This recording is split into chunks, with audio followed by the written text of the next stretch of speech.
والصلاة والسلام على أشرف المرسلين وعلى آله وصحبه أجمعين. أما بعد. Honorable Chairman, respected teachers and my beloved friends. First of all, I praise Almighty Allah who blessed me with this golden chance to in front of you all. Also, I wish to express my sincere gratitude to you all for this opportunity. Dear brothers, we are gathered here to celebrate the birth of our leader, Prophet Muhammad sallallahu alaihi wasallam. We should love Prophet Muhammad sallallahu alaihi wasallam more than anything and anyone in this world.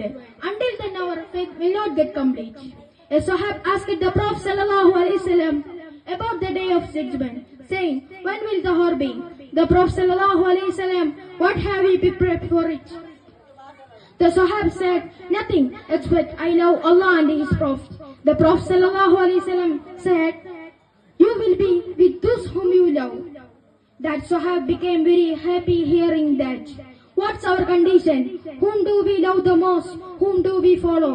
If we follow some celebrities of this world, what can they do for us tomorrow?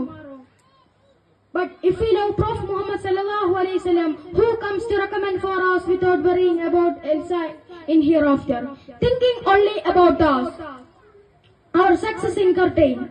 May Allah fill our hearts with the love for this Prophet sallallahu alaihi wasallam. Amen. With this prayer, I stop my little speech. May Allah gather us all together with the holy Prophet sallallahu alaihi wasallam. Wa akhiru da'wana alhamdulillahi rabbil alamin. Ashhadu an la ilaha illallah wa ashhadu anna Muhammadan rasulullah.